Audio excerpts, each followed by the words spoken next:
बाजार बोलता है इसमें एफआईज के डेटा से शुरुआत करते हैं। एफआईज ने कल के सत्र में क्या किया और डीआईज ने कल के सत्र में क्या किया, उसके बाद ग्लोबल मार्केट का हाल देखते हैं।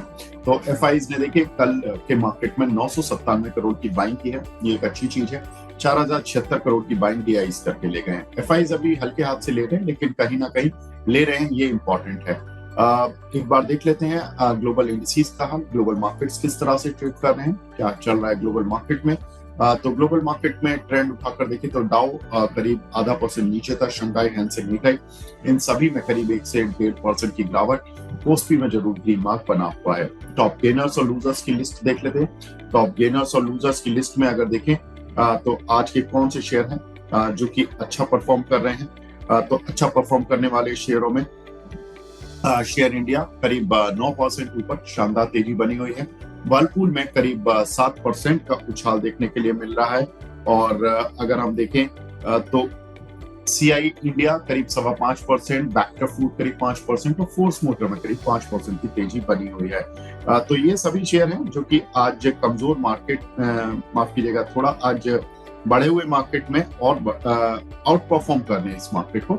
जो अंडर परफॉर्म कर रहे हैं उन शेयरों की भी लिस्ट देख लेते हैं। विप्रो आफ्टर रिजल्ट्स करीब 4.25% नीचे है। पीडीएसएल करीब 4% नीचे है। जेएसडब्ल्यू इंफ्रा आफ्टर रिजल्ट्स करीब 3.5% नीचे। वेल्सपन लिविंग और वेस्ट लाइफ इन सभी में करीब 3 से 3.5% की गिरावट देखने के लिए मिल रही है। तो ये सभी शेयर्स हैं जो कि अंडर परफॉर्म करते हुए दिखाई दे रहे हैं।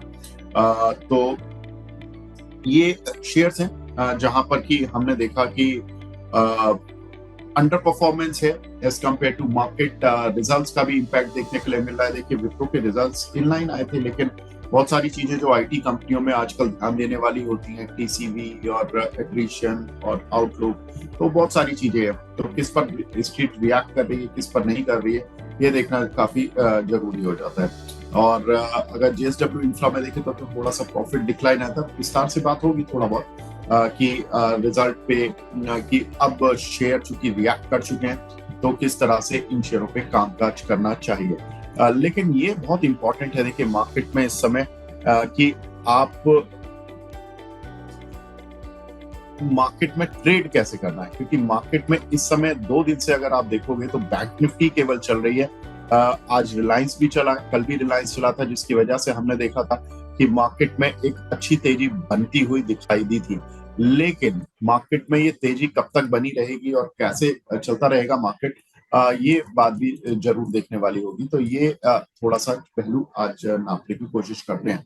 देखिए एक स्टेटमेंट जिसकी वजह से कल हमारा मार्केट चला था और थोड़ा सा ऑयल कंपनियां सुस्त थी, वो था स्टेटमेंट डोनाल्ड ट्रंप का, जिसमें उन्होंने कहा था कि चलिए अब हमारे साथ खास मेहमान भी जुड़ चुके हैं। हमारे साथ निमेश ठक्कर जी जुड़ चुके हैं। Nimesh ji hi, good morning. Good Nimesh ji, morning. आपको मेरी आवाज आ रही है? Yes yes yes, good morning Vivek ji. Nimesh ji, पहले तो आपको धनतेरस की हार्दिक शुभकामनाएं। और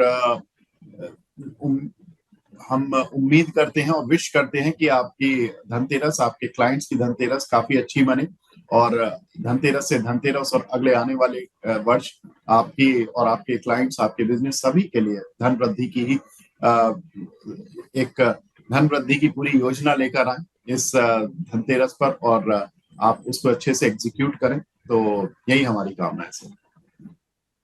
थैंक यू सो मच। और मेरी तरफ से भी मनी नाइन, आपको, मनी नाइन के सारी टीम को और मनी नाइन के सभी दर्शकों को धनतेरस की खूब खूब शुभकामनाएं। उसके आयुष्य में बढ़ोतरी है और अपनी हेल्थ जो है वो अच्छी रहे, ऐसी मैं शुभकामना करता हूँ। धन्यवाद। निमेश जी, मैं मार्केट में देख रहे थे हम लोग कि देखिए कल जो मार्केट चला था उसके पीछे देखिए एक तो कुछ रिजल्ट्स का भी हाथ है, क्योंकि बैंक में एक्सिस बैंक के नतीजों से एक गाइडेंस मिली कि ठीक है बैंक निफ्टी खराब नहीं होगा, तो बैंक निफ्टी ने कल सपोर्ट किया। फिर सेकंड हाफ में रिलायंस ने चलना शुरू किया तो मार्केट ने और तेजी पकड़ी। अब आज भी वही हाल है कि बैंक निफ्टी अपने मोमेंटम को बरकरार रखे हुए, रिलायंस ने भी आज मोमेंटम थोड़ा सा और बरकरार रखा है। सर अभी क्या लग रहा है मार्केट में, क्या करें? देखिए मार्केट के अंदर जिस तरह से स्ट्रक्चर बना है, अगर निफ्टी की अगर बात करें तो पिछले टाइम हम लोगों ने देखा था कि जो ऑल टाइम हाई था वो 25,600 के आसपास एक टॉप बना के मार्केट में करेक्शन आया था। मैं मानता हूं कि यहाँ से मार्केट में और एक मोमेंटम बनने के चांसेस ज्यादा है। फिलहाल जिस तरह से 25,680 के आसपास निफ्टी चल रहा है, एक माइनर रेजिस्टेंस एरिया है स्विंग का। लेकिन उसके ब्रेकआउट आने के चांसेस ज्यादा दिख रहे हैं। हालांकि जिस तरह से आज के दिन में अगर बात करें तो आफ्टर मार्केट और रिलायंस और कल के सेशन में एचडीएफसी बैंक के रिजल्ट आएंगे, तो हेवी वेट रिजल्ट्स है लाइनअप। बट जिस तरह से एक्सिस बैंक की आपने बात की कि एक्सिस बैंक से मार्केट को कुछ ज्यादा अपेक्षा नहीं थी, रिजल्ट वीक आने की उम्मीद थी, उसके बदले एक्सिस बैंक का जो परफॉर्मेंस आया था वहां पर एक बेटर परफॉर्मेंस देखने को मिला उम्मीद से ज्यादा। इसलिए कल के सेशन में एक्सिस बैंक के हम लोगों ने रिकवरी देखी। और अदर बैंक्स की अगर बात करें कि जैसे प्राइवेट सेक्टर बैंक के अंदर एचडीएफसी बैंक है, कोटक बैंक है, और पब्लिक सेक्टर बैंक यहाँ से अच्छा करेगी ऐसे चांसेस ज्यादा है। क्रेडिट ग्रोथ पर्टिकुलरली इंप्रूव होगा ऐसे मार्केट एक्सपेक्ट कर रहे हैं। तो मैं मानता हूँ कि यहाँ से मार्केट का स्ट्रक्चर काफी स्ट्रांग दिख रहा है। जियोपॉलिटिकल टेंशन पर्टिकुलरली इंडिया के लेके भी कहीं ना कहीं जो है वो थोड़े रिड्यूस होते हुए दिख रहे हैं। तो मैं मानता हूँ कि यहाँ से मार्केट जो है स्ट्रक्चर काफी अच्छा दिख रहा है। एक राइजिंग चैनल के अंदर निफ्टी ट्रेड कर रही है, और अगर ऊपर में एक माइनर रेजिस्टेंस एरिया अभी 25,700 25,750 के आसपास है, अगर उसके ऊपर निफ्टी निकल जाती है तो फ्रेश ब्रेकआउट आएगा। और हम लोग उम्मीद करेंगे कि आने वाले दिनों में निफ्टी 26,000 तक के लेवल भी दिखने को मिल सकते हैं। तो अभी स्ट्रक्चर बुलिश है, बैंक निफ्टी काफी स्ट्रांग लग रही है। तो अगर कोई भी करेक्शन आता है तो यहाँ से बाय करके चलना चाहिए। फ्रेश एंट्री अगर आपको लेनी है, अगर आपका शॉर्ट टर्म नजरिया है, तो मैं मानता हूँ कि एक रेजिस्टेंस एरिया के आसपास है, थोड़ा आप वेट कीजिए। अगर कोई भी डीप मिलता है 5,000 25,550 के आसपास, तो एक अच्छा एंट्री पॉइंट बन सकता है, ऐसा मैं मानता हूँ। बिल्कुल ठीक है। तो अच्छा एक एंट्री पॉइंट बन सकता है। यहाँ पर सर ने ऑन डिक्लाइन मार्केट में बाय करने की सलाह दी है। सर अब कुछ खबरों की तरफ बढ़ता हूँ, ठीक है।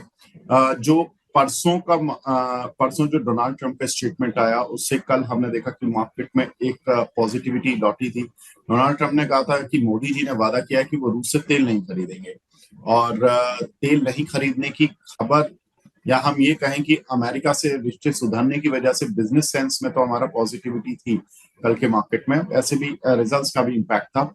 लेकिन भारत की तरफ से ट्रंप के बयान पर सफाई आई है, और उन्होंने कहा कि हमारे यहाँ से जो ऑफिशियल स्टेटमेंट आया कि भाई मोदी और ट्रंप की फोन पर कोई बातचीत ही नहीं हुई है कल।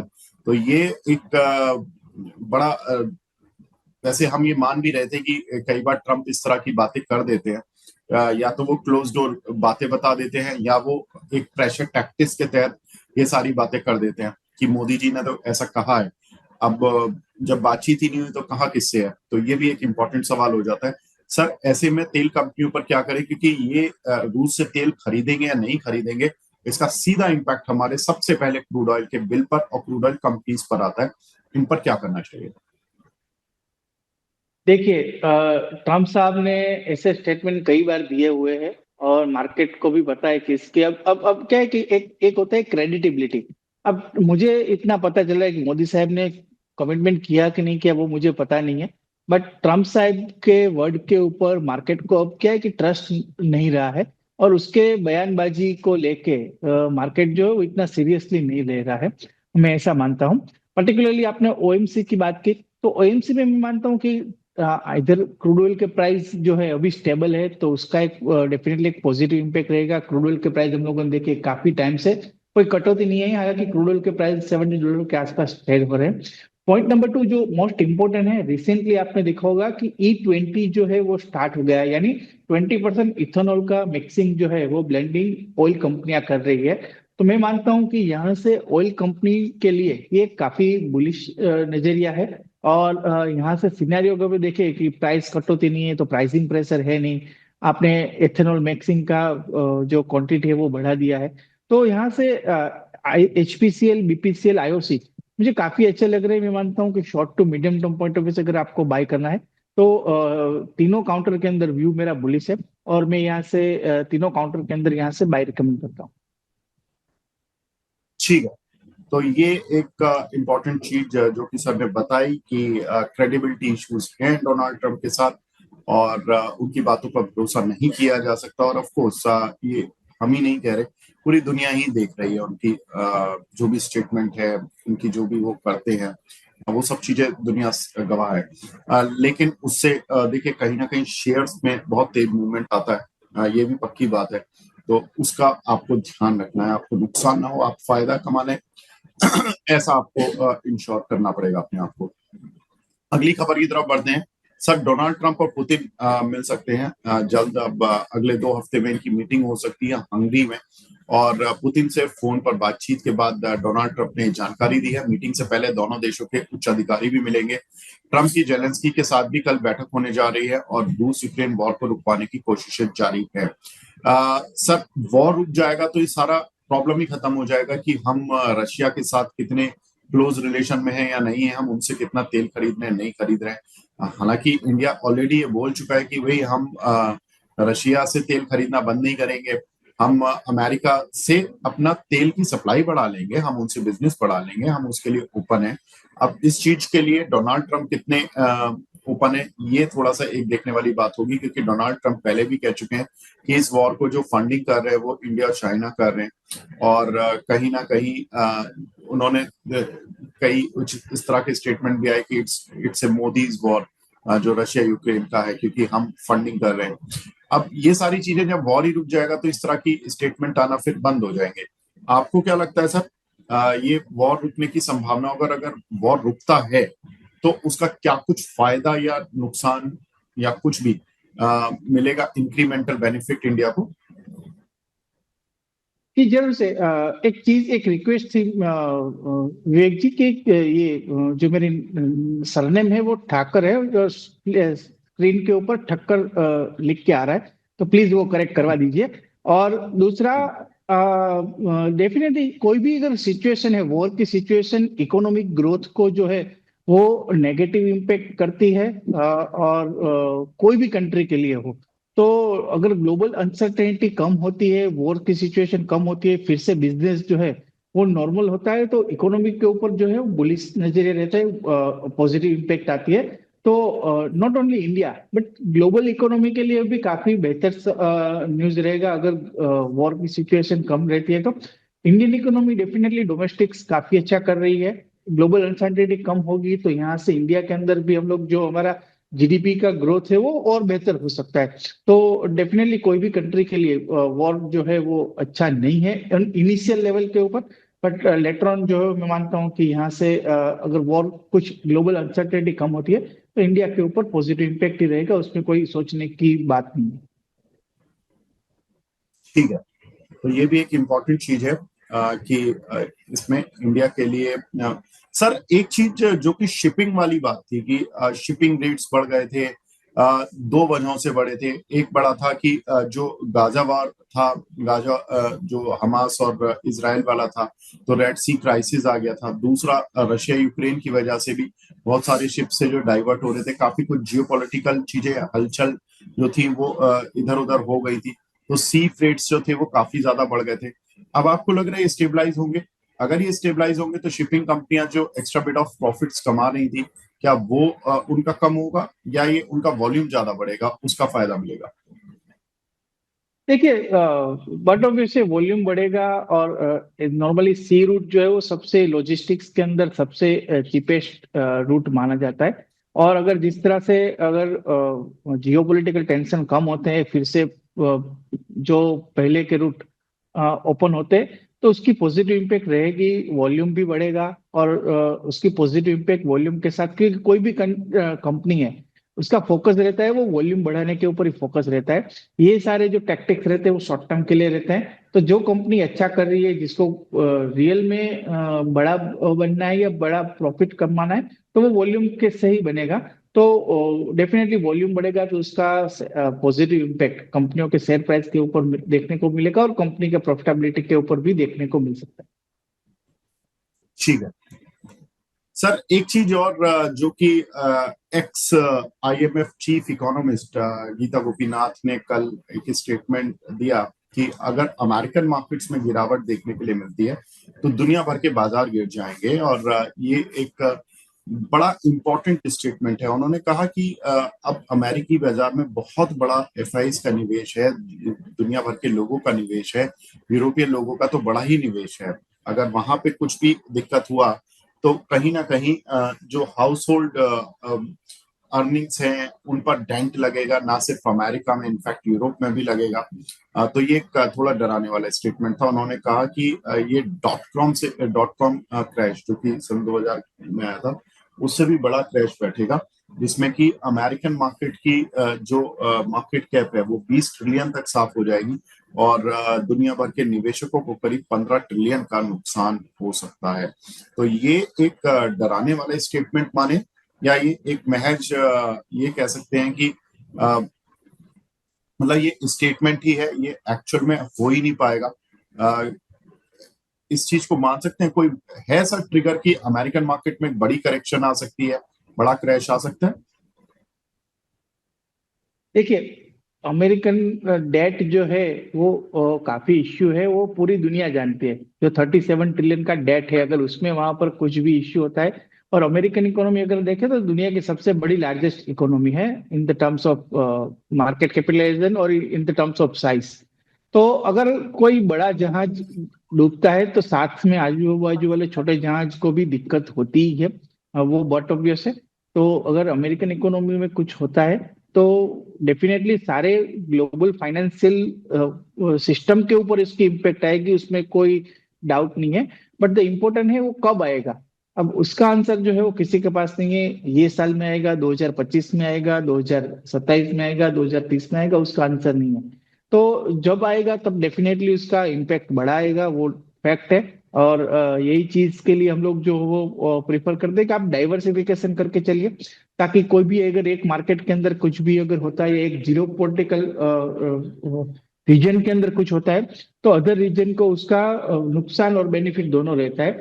तो इसीलिए मार्केट के अंदर डाइवर्सिफिकेशन काफी इंपॉर्टेंट है। और अगर कोई भी ऐसा रिस्क आता है, तो अगर आपका पोर्टफोलियो डाइवर्सिफाई रहेगा with in different asset class, different asset module, तो वहां पर आप जो है वो अपनी ग्रोथ जो है वो बरकरार रख पाएंगे। तो डेफिनेटली मैं जो स्टेटमेंट आया है उससे कोई डिसएग्री नहीं करता हूँ। बट द पॉइंट इज, ध्यान में हमको यही रखना है कि वो कब आएगा। और अगर वो आपने आइडेंटिफाई कर लिया, तो आप मार्केट के अंदर जो है वो अच्छा पैसा भी बना सकते हो और अपना पैसा बचा भी सकते हो। तो कीप वॉच ऑन अमेरिका, कहाँ पर क्या होता है, डेवलपमेंट क्या होता है। और अगर ऐसा कुछ इवेंट आता है तो डेफिनेटली मैं मानता हूँ कि आपको डिफरेंट असेट क्लास के अंदर डाइवर्सिफिकेशन करके अभी से आप प्लान करोगे, तो अगर ऐसा कुछ इवेंट भी आता है तो वहां पर आप सस्टेन हो पाओगे। ठीक है सर, आज आईटी निफ्टी गिरा हुआ है, लेड बाय इंफोसिस। तो इंफोसिस में रिजल्ट तो उम्मीद से पर ही आए थे, और क्या क्या कुछ चीजें आपने नोटिस की? पहले मैं एक बार दर्शकों के लिए रिजल्ट्स पढ़ देता हूँ। रेवेन्यूज में करीब 5% का जंप देखने के लिए मिला, बीट द एक्सपेक्टेशन या मीट द एक्सपेक्टेशन दोनों ही हम कह सकते हैं। 6% का प्रॉफिट जंप देखने के लिए मिला, एबिट में करीब 6% का जंप था। मार्जिन में भी 20 बेसिस पॉइंट का अप देखने के लिए मिला, 20.8% के मुकाबले 21% के एबिटा मार्जिन आते हुए दिखाई दिए। सर, ये बताएं कि ये जो सारी चीजें हुई हैं इंफोसिस के साथ, तो इसमें आप कैसे देख रहे हैं कि मतलब रिजल्ट्स ठीक है, किस वजह से गिरा और अभी कितना और गिरेगा? देखिए, रिजल्ट्स तो मार्केट के हिसाब से आए, पर्टिकुलरली ये जियोपॉलिटिकल टेंशन चल रहे हैं और जिस तरह से चाइना को लेकर अनसर्टेनिटी चल रही है, उसकी सीधी इम्पैक्ट जो है वो आईटी सेक्टर, क्योंकि IT sector as a most export driven sector है और अमेरिका के अंदर उसका वेटेज जो है ज्यादा है। तो अगर और इन चाइना और अमेरिका के अंदर टेंशन बढ़ते तो उसका एक सेंटिमेंटल इम्पैक्ट जो है वो डेफिनेटली देखने को मिल सकता है। रिजल्ट जो है मुझे इतने खराब भी नहीं लगे जिस तरह से आज स्टॉक में करेक्शन आया है। मैं मानता हूँ अगर आप चार्ट स्ट्रक्चर देखें तो स्टॉक एक साइडवे ट्रेंड के अंदर मूव कर रहा है, अगर नियर स्ट्रॉन्ग सपोर्ट एरिया के आसपास। तो अगर नीचे की बात करें तो 1405 1380 जो है वो एक स्ट्रॉन्ग सपोर्ट जोन है। तो अगर ये रेंज में कहीं पर भी मिलता है, अगर और यहाँ से स्टॉक के अंदर 40-50 पॉइंट की गिरावट आती है और 1400 के आसपास मिलता है, तो मैं मानता हूँ कि यहाँ से एक बार कॉन्ट्रा कॉल भी लेना चाहिए इंफोसिस के अंदर। इतना रिजल्ट्स खराब नहीं है कि स्टॉक के अंदर कोई बड़ी गिरावट आ जाए। तो व्यू मेरा इंफोसिस के अंदर बुलिश है। बाय ऑन डिप्स की स्ट्रेटेजी रखते हैं। हाँ, चार्ट स्ट्रक्चर वीक है और स्ट्रॉन्ग सपोर्ट के आसपास है, इसलिए मोमेंटम आपको नहीं मिलेगा। तो यानी आपका नजरिया शॉर्ट टर्म का है, तो आप बाय करना अवॉइड कीजिए। अगर आप लॉन्ग टर्म अवधि के लिए बाय करना चाहते हैं, 1 साल के ऊपर का आपका नजरिया है, तो 1400 के आसपास से आप एक्यूमुलेट करना स्टार्ट कर सकते हैं in SIP mode on on 2-3 parts. But Infosys के अंदर व्यू जो है वो मेरा बुलिश है। मैं 1400 के आसपास एक अच्छे सपोर्ट एरिया के आसपास है, अच्छे वैल्यूएशन पे स्टॉक मिल रहा है, तो यहाँ से डेफिनेटली बाय रिकमेंड करता हूँ for longer period of time. ठीक है सर। एक इसी की पीयर कंपनी विप्रो, उसके भी रिजल्ट आते हुए दिखाई दिए थे, उसमें भी सेम कहानी। रेवेन्यूज में 2.5% का जंप देखने के लिए मिला, लेकिन नेट प्रॉफिट 3% डाउन थे। हालांकि उम्मीद भी यही थी कि विप्रो के रिजल्ट अच्छे नहीं रहेंगे, उम्मीद से कम ही प्रॉफिट गिरा है। एबिट 4% बढ़ा है सर, और मार्जिन में भी 20 बेसिस पॉइंट की बढ़ोतरी देखने के लिए मिली है, लेकिन बावजूद इसके विप्रो के शेयर में तेज गिरावट। सर कोई खास वजह? वही देखिए, रिजल्ट्स थोड़े वीक आए हैं, मार्केट की एक्सपेक्टेशन भी वीक की थी, पर और थोड़ा ज्यादा प्रॉफिटेबिलिटी में थोड़ा डेंट पड़ा है। मैं मानता हूँ विप्रो के अंदर भी चार्ट स्ट्रक्चर सेम इन्फोसिस जैसा ही है। नीचे की तरफ अगर बात करें तो 230-235 स्ट्रॉन्ग सपोर्ट एरिया है, और जब तक ये सपोर्ट एरिया होल्ड होता है, विप्रो में कोई बड़ी गिरावट एक्सपेक्ट नहीं है, क्योंकि मार्केट को बहुत अच्छे रिजल्ट की उम्मीद विप्रो से भी नहीं थी एज ए सेक्टर वाइज। तो यहाँ से मैं मानता हूँ कि साइडवे रहने के चांसेस ज्यादा है। एक रेंज के अंदर स्टॉक घूम सकता है, नीचे की तरफ 235 230 एक स्ट्रॉन्ग सपोर्ट एरिया, और ऊपर की तरफ बात करें तो 250 260। तो ये 20-30 पॉइंट की रेंज के अंदर ही मैं मानता हूँ कि विप्रो आने वाले दिनों में घूमता रहेगा।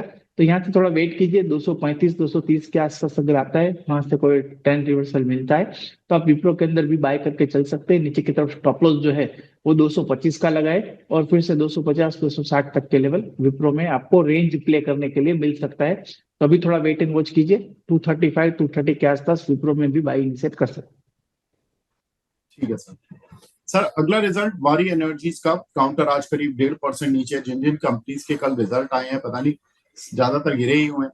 वारी एनर्जी सर 70% रेवेन्यू बढ़ा, प्रॉफिट में 133% का जंप देखने के लिए मिला। उसके बावजूद काउंटर की ढंग से मतलब रिएक्शन ही नहीं दे पाया। काउंटर आज खुला था 3650 पे, जो कि हम कह सकते हैं कि गैप अप था, और गैप अप के बाद 3718 तक गया भी, लेकिन अब मतलब डेज लो से ज्यादा दूर नहीं है, करीब 3540 का डे लो बनाया है। तो सर अभी क्या करें वारी एनर्जीज पर?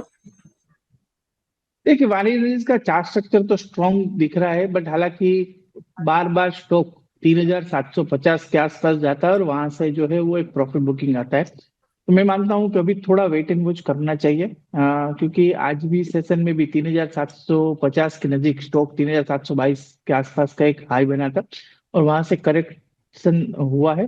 तो थोड़ा मैं वेटेज वॉच करने की राय दूंगा। नीचे की तरफ 21 ईएमए का अगर बात करें, तो सपोर्ट एरिया जो बन रहा है वो 3435 के आसपास बन रहा है।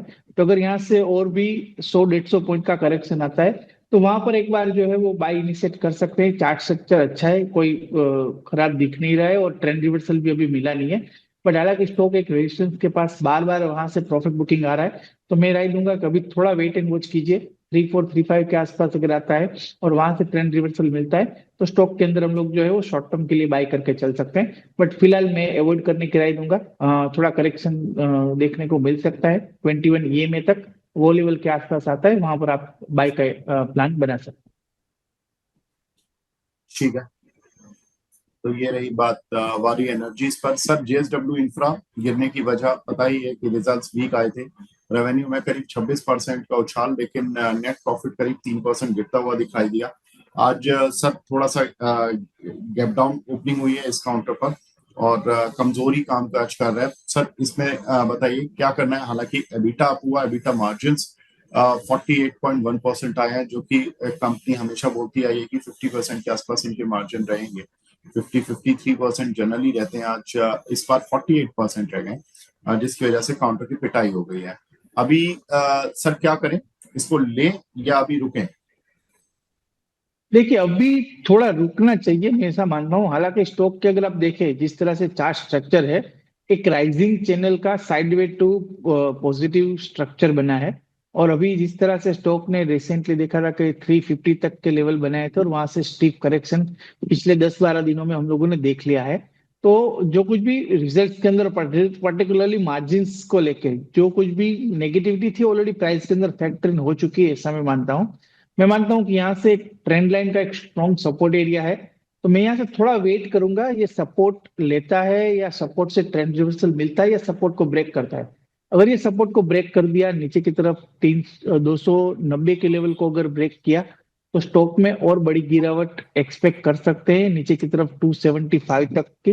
तो मैं यहाँ से थोड़ा वेट एंड वॉच करूंगा, मैं कोई जल्दबाजी नहीं करूंगा। रिजल्ट जो है मार्जिन में प्रेशर है, तो यहाँ से स्टॉक के अंदर कोई बड़ी मूवमेंट फटाफट आ नहीं जाएगी। तो यहाँ से थोड़ा वेट एंड वॉच कीजिए, 290 के लेवल को आप वेट एंड वॉच कीजिए। यहाँ से अगर ट्रेंड रिवर्सल मिलता है, बाइंग आता है या सेलिंग प्रेशर कम होता है, तो एक बार जो है वो यहाँ से बाय करके चल सकते हैं और फिर से स्टॉक 325 330 तक के लेवल दिखाई दे सकते हैं। बट फिलहाल रिजल्ट्स वीक है, चार्ट स्ट्रक्चर भी थोड़ा वीक है, एक स्ट्रॉन्ग सपोर्ट के आसपास है। पर थोड़ा वेट कीजिए, यहाँ से रिवर्सल मिलता है कि नहीं है वो देख के, रिवर्सल अगर मिलता है तो ट्रेड लेंगे, अदरवाइज ये स्टॉक को अवॉइड करके चलेंगे। ठीक है सर। अगला काउंटर सर जियो फाइनेंस, जैसा सुस्त चल रहा था वैसा सुस्त रिजल्ट के बाद है। अक्सर ऐसा होता नहीं है, तो गिर जाता है शेयर या उठ जाता है, लेकिन यहाँ कुछ हुआ ही नहीं। रिजल्ट भी कुछ ऐसे ही आए थे, सुस्त शेयर, मतलब सुस्त रिजल्ट। टोटल इनकम करीब 44% बढ़ी, लेकिन नेट प्रॉफिट देखिए केवल 1% बढ़ा है। तो वो एक नेट प्रॉफिट से ही मार्केट को ज्यादा लेना देना होता है इन फाइनेंस कंपनीज के साथ, और वही जियो फाइनेंस आज झेल रहा है। 0.9% प्रॉफिट बढ़ा है और 0.8% काउंटर डाउन है। सर क्या करें? देखिए जी, अगर चार्ट स्ट्रक्चर की अगर आप बात करें तो एक लॉन्ग टर्म चार्ट स्ट्रक्चर के अंदर एक reverse head and shoulder pattern का फॉर्मेशन हो रहा है। तो मैं मानता हूं कि स्टॉक के अंदर जिस तरह से रिजल्ट्स आए, मे बी शॉर्ट टर्म जो है वो स्टॉक साइडवे के अंदर चला जाए। बट अगेन जिस तरह से एक लॉन्ग टर्म स्ट्रक्चर बना है, स्ट्रक्चर बुलिश है, और यहाँ से अगर राइट शोल्डर डेवलप होता है तो मैं मानता हूं कि 330 तक के लेवल एक शॉर्ट टू मीडियम टर्म में, और 330 के ब्रेक होने के बाद स्टॉक के अंदर हम लोग बड़ी तेजी एक्सपेक्ट कर सकते हैं। हालांकि जिस तरह से रिजल्ट आए हैं, ये क्वार्टर के अंदर बड़ी तेजी आ जाएगी ऐसी उम्मीद नहीं है। शायद मे बी नेक्स्ट क्वार्टर के अंदर जो है हम लोग एक बड़ा मूव एक्सपेक्ट कर सकेंगे। बट ऑल ओवर जिस तरह से रिजल्ट में भी हम लोग देख रहे हैं कि प्रॉफिटेबिलिटी ग्रोथ नहीं, बट रेवेन्यू ग्रोथ जो है वो अच्छा है।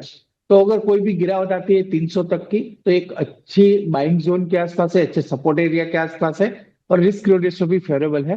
तो 300 के आसपास जियो फाइनेंशियल के अंदर मैं बाय रिकमेंड करता हूँ। नीचे की तरफ स्टॉप लॉस जो आपको लगाना है वो 290 का लगाना है, और ऊपर में 330 तक के level short to medium term में देखने को मिल सकते हैं। और 330 के बाद स्टॉक के अंदर हम लोग बड़ी रैली की उम्मीद कर सकेंगे। तो फिलहाल व्यू बुलिश है, बायो डिप्स की स्ट्रेटेजी रख सकते हैं, 300 के आसपास गुड एंट्री पॉइंट बन सकता है। ठीक है सर। आज बहुत सारी लीडिंग कंपनीज के नतीजे आ रहे हैं, उसमें रिलायंस सबसे आगे है। रिलायंस के नतीजे आएंगे, कल हमने उस पर बात भी की थी कि कंपनी के प्रॉफिट में करीब 18% का जंप, रेवेन्यूज में भी ठीक ठाक करीब 22% का जंप देखने के लिए मिल सकता है। रिलायंस के साथ साथ साथ एयू स्मॉल फाइनेंस बैंक के नतीजे आएंगे, टाटा टेक के नतीजे आएंगे, कुछ एक मिड कैप कंपनियां जहां पर कि हमारे दर्शक अक्सर सवाल पूछते रहते हैं, उसमें जेएसडब्ल्यू एनर्जी और एचएफसीएल के नतीजे आएंगे। रिलायंस पर तो सर काफी बात हो गई है वैसे, पर फिर भी मैं आपका टेक लेना चाहूंगा कि रिलायंस पर क्या टेक है, उसके बाद बाकी नतीजों पर बात करते हैं। देखिए, रिलायंस के अंदर व्यू मेरा बुलिश है, और मैं मानता हूं कि जो कुछ भी नेगेटिविटी थी वो प्राइस के अंदर आ चुकी है, और यहाँ से रिजल्ट्स के अंदर बेटर देन एक्सपेक्टेड रिजल्ट शायद देखने को मिल सकते हैं। चार्ट स्ट्रक्चर भी अभी कंसोलिडेशन का हो रहा है, और 1420 के ऊपर अगर स्टॉक निकलता है तो यहाँ से अच्छा मूवमेंट देखने को मिल सकता है। स्ट्रॉन्ग सपोर्ट 200 दिन की एवरेज के पास स्टॉक ने काफी कंसोलिडेट किया है। तो रिलायंस के अंदर व्यू मेरा बुलिश है, और जिस तरह से हम लोग देख रहे हैं कि फिर से अगर जियो पॉलिटिकल टेंशन कम होता है, एफआई मार्केट के अंदर फिर से आती है, तो इंडेक्स हैवी वेट यहाँ से जो है वो आउट परफॉर्म करेंगे। तो उसके अंदर रिलायंस के चांसेस ज्यादा है रिकवरी होने के। तो रिलायंस के अंदर तो मैं अभी फिलहाल बिल बुलिश हूँ, मैं बाय करके ही चलूंगा रिलायंस के अंदर। नीचे की तरफ स्टॉप लॉस जो है वो 1360 का रखना है, और ऊपर में मानता हूं कि फिर से रिलायंस के अंदर 1550 1560 तक के लेवल देखने को मिल सकते हैं। तो रिलायंस के अंदर आप बाय करके चल सकते हैं, समय मानता हूं। ठीक है। चलिए, अब हमारे साथ दूसरे खास मेहमान भी जुड़ चुके हैं। हमारे साथ अंशुल जैन साहब भी जुड़ चुके हैं, हेड ऑफ रिसर्च हैं लक्ष्मीश्री इन्वेस्टमेंट के। अंशुल जी, गुड मॉर्निंग। नमस्कार नमस्कार आपके सभी दर्शकों को। जी अंशुल जी, क्या लग रहा है, मार्केट कहाँ जाता हुआ दिख रहा है आपको? तो पहला टारगेट निफ्टी और bank Nifty all time high का था, वो आ गया। निफ्टी 25,669 का था, ये भी आ गया। अब यहाँ पे या तो साइडवेज होगा या थोड़ी बहुत प्रॉफिट बुकिंग आएगी, अभी तो कोई फ्रेश पल नहीं है। ठीक है, तो बैंक निफ्टी और निफ्टी दोनों यहाँ पर अभी थोड़ा सा लग रहा है अंशुल जी को कि उनके टारगेट हिट हो गए। तो फिलहाल जो अंशुल जी को मार्केट में तेजी दिख रही थी वो फिलहाल के लिए साइडवेज होती हुई दिख रही है। तो प्रॉफिट बुकिंग में भी किया जाए, लेकिन यहाँ पर एक मूव उनकी तरफ से जो था काफी दिन से जो चला आ रहा था वो मूव खत्म हो गया। विवेक जी, मैं आपसे कुछ और भी कुछ रिजल्ट्स के पूछ रहा था कि like AU bank, Tata tech, HFCL, JSW energy, इनके नतीजे आ रहे हैं। किसी पर आपकी कोई विशेष टिप्पणी सर, किसी को आप क्लोजली ट्रैक करते हो तो?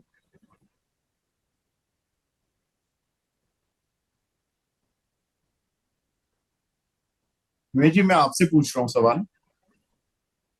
जी, टाटा टेक की अगर बात करें तो मैं मानता हूँ कि जिस तरह से स्टॉक ने पर्टिकुलरली पिछले दिनों में परफॉर्म किया है, काफी अंडर परफॉर्म किया है। पर्टिकुलरली जिस तरह से ऑटो सेक्टर के ऊपर कंपनी का डिपेंडेंसी है, और पर्टिकुलरली फ्यू कंपनी के ऊपर यहाँ से कोई बड़े अच्छे रिजल्ट्स की उम्मीद नहीं है।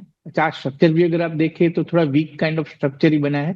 स्टॉक के अंदर नीचे की तरफ जो सपोर्ट एरिया बनता है वो 650 630 के आसपास सपोर्ट एरिया बनता है। तो यहाँ से रिजल्ट से पहले कोई फ्रेश बाइंग करने का रिकमेंड नहीं है। रिजल्ट आने दो, अगर रिजल्ट्स में कोई पॉजिटिविटी दिखने को मिलती है, मैनेजमेंट की कमेंट्री अगर बुलिश आती है, तो हम लोग जो है वो बाइक का प्लान करेंगे। बट फिलहाल रिजल्ट से पहले कोई एडवेंचरस ट्रेड लेने का कोई रिकमेंड नहीं है। टाटा टेक के अंदर अभी फिलहाल अवॉइड करके ही चले। नीचे की तरफ सपोर्ट एरिया 630 के आसपास आ रहा है। अगर 630 के आसपास आता है और ट्रेंड रिवर्सल मिलता है तो देखेंगे, बट फिलहाल रिजल्ट से पहले कोई बाय रिकमेंडेशन टाटा टेक के अंदर नहीं। कल अंशुल भाई, बैंकिंग के नतीजे हैं, सारे बैंक्स ज्यादातर अपने नतीजे दे रहे हैं। लिस्ट बता देता हूँ: HDFC bank, ICICI bank, IndusInd bank, IDFC first bank, yes bank, RBL bank, IDBI bank, federal bank. मतलब 10 बैंकों के नतीजे शनिवार को आ रहे हैं। बैंक निफ्टी मतलब ऑल टाइम हाई के पास चल रही है। अब आप कह भी रहे हो कि आपके टारगेट्स अचीव हो चुके हैं निफ्टी, बैंक निफ्टी के, और इतने सारे बैंकों के नतीजे। बैंक्स के नतीजों में देखिए, सबसे बेहतरीन नतीजे पंजाब नेशनल बैंक के आ सकते हैं, जहां पर कि 100% से ज्यादा प्रॉफिट बढ़ सकता है। बाकी किसी बैंक के नतीजों से उम्मीदें पॉजिटिव साइड पर नहीं है। किसी का 1-8% प्रॉफिट बढ़ेगा घटेगा, लेकिन ज्यादातर के प्रॉफिट गिरने की ही बात हो रही है। किसी किसी का 1 से 5% और किसी का 10% तक प्रॉफिट गिरने की बात है। अब प्रॉफिट गिरेगा, आउटलुक ठीक है, लेकिन नतीजे थोड़े वीक रहेंगे इस क्वार्टर में। कोई बैंक जो कि अंशुल भाई आपकी रडार पर हो? सर, एक्सिस बैंक कल भी बताया था कि रिजल्ट कैसा भी आए, खुलना उसको ऊपर ही है। 4% ऊपर खुल के 2% ऊपर क्लोज किया था। आज वापस से चल रहा है तो ऊपर में 1240, और 1240 निकलता है तो फिर 1400, दो टारगेट आते हुए दिखेंगे। इसके बाद भी major 3 heavy weight, Axis bank, HDFC bank, ICICI bank, Kotak bank, ये इन चारों के नतीजे कुछ भी आए, डायरेक्शन और ट्रेंड एकदम क्लियर है ऊपर का। तो मैं बुलिश ही रहूंगा। मैं अगेन वही चीज मैं रिपीट करूंगा जो बार बार करते आ रहा हूँ। हर फॉल, हर शॉर्टिंग अपॉर्चुनिटी के लिए मेरी आंखें बंद है। जैसे ही कोई लॉन्ग अपॉर्चुनिटी दिखती है हम बाई कॉल लेना स्टार्ट कर देते हैं। तो अभी भी मैं वही स्टांस मेंटेन करूंगा। मार्केट या तो साइडवेज जाएगा या हल्की प्रॉफिट बुकिंग में जाएगा, दोनों केस में मेरी आंखें बंद रहेंगी। ये प्रोसेस खत्म होने के बाद जैसे ही मार्केट में तेजी लौटेगी मैं बाय देना स्टार्ट कर दूंगा।